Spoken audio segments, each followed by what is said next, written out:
सच की आवाज news channel, दिखेगा वही जो दिखेगा सही। छांगुर बाबा के अवैध धर्मांतरण पर भड़के साधु संत, कथावाचक आचार्य प्रवर देवव्रत जी महाराज का बयान। सनातन को बदनाम करने वालों को मिले कड़ी सजा। छांगुर बाबा नाम रखकर रच रहा था साजिश, सनातन पर हमला करने की कोशिश। योगी सरकार की शुरुआती कार्रवाई की सराहना। जलालुद्दीन उर्फ छांगुर बाबा के खिलाफ इस समय मामला बिल्कुल गर्म है। बलरामपुर में उसकी 100 करोड़ से ज्यादा के ट्रांजैक्शन का मामला आया है, अवैध धर्मांतरण का मामला आया है। इस समय यूपी एटीएस के 7 दिन की कस्टडी डिमांड पर है। ऐसे मामलों में धर्मगुरु क्या चाहते हैं? सनातन को लगातार बदनाम किया जा रहा है, लोगों का धर्मांतरण कराया जा रहा है, महिलाओं को टारगेट किया जा रहा है। कितना गुस्सा है संतों में, धर्मगुरुओं में, और क्या चाहते हैं आप लोग?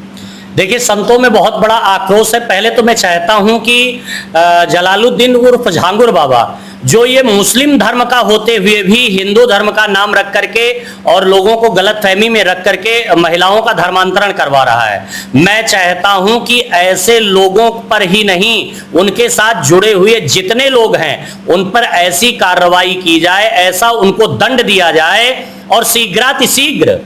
क्योंकि ऐसे लोगों को अगर तुरंत दंडित नहीं किया जाएगा तो वो सरकार की कस्टडी में या प्रशासन की कस्टडी में रह करके वो तमाम लोगों को और सूचित करेंगे और इस धर्म का और सत्यानाश करेंगे। इसलिए ऐसे लोगों को तुरंत दंड मिलना चाहिए। यदि ऐसा नहीं होता है तो संत इसके लिए बिगुल बजाएंगे और ये एक बात कहेंगे, अगर शासन प्रशासन ऐसा नहीं कर पा रहा है तो हम संतों को ऐसी खुली छूट दी जाए कि इनको मैं बता सकूं कि ये वही प्रयागराज है जो ये कहता है मिमियाना अब बंद करो, भाषा बोलो फौलादों की और जीभ काट लो उग्रवाद की, नाजायज औलादों की। हो जाती भूल अगर कभी तो भूल सुधारी जाती है, लेकिन कुत्ते जब पागल होते हैं तो इसी प्रयागराज में गोली मारी जाती है। ये बात ध्यान रखें। अगर अभी भी ये सतर्क नहीं हुए, सचेत नहीं हुए, तो वो दिन दूर नहीं है कि संतों ने अपना वो धैर्य अब बना करके रखा है और संतों की चुप्पी, संत जब मौन होता है या संत जब चिंतन करता है तो वो देश में क्रांति ला देता है। नेता राजनेता को कभी धर्म के प्रति इतनी श्रद्धा नहीं हुई। मैं सरकार को धन्यवाद देना चाहता हूं कि धर्म पर इतना बड़ा कार्य किया उन्होंने।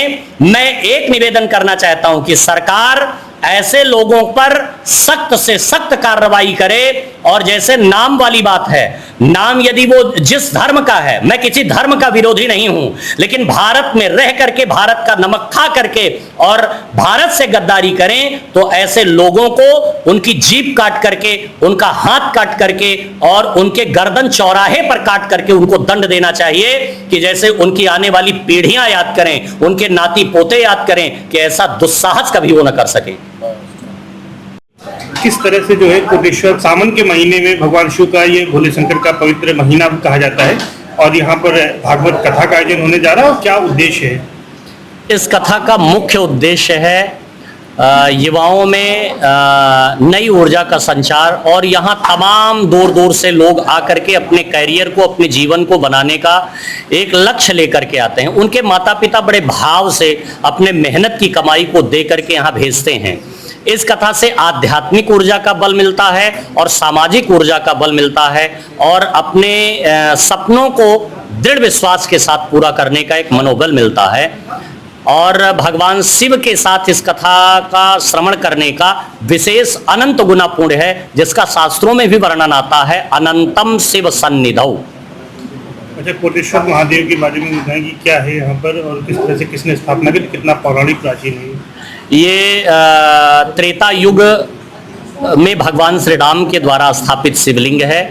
त्रेता युग में भगवान श्री राम जब लंका पर विजय प्राप्त करके वापस यहाँ आए और तीर्थराज प्रयाग में स्नान करके यहीं से जब अवध में प्रवेश करने के लिए वो आगे बढ़े और भरद्वाज जी को पुनः प्रणाम किया, तो भरद्वाज जी ने कहा कि आपको रावण की हत्या करने से ब्रह्म हत्या का दोष लगा हुआ है और ब्रह्म हत्या से यदि मुक्ति आप पाना चाहते हैं तो 1 करोड़ शिवलिंग बना करके इस पर अभिषेक कीजिए और पूजन कीजिए, तो जिससे आपको ब्रह्म हत्या जैसे दोष से मुक्ति मिल जाएगी।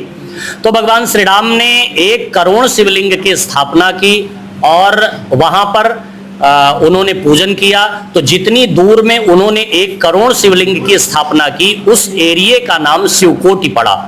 और फिर भगवान श्री राम ने 1 करोड़ शिवलिंग को एक शिवलिंग में स्थापित किया, जिसका नाम पड़ गया कोटेश्वर महादेव। 1 करोड़ शिवलिंग पर जल चढ़ाने का फल मिलता है यदि कोटेश्वर महादेव पर जलाभिषेक किया जाए तो। जी, भगवान राम ने कितने शिवलिंग स्थापित किए?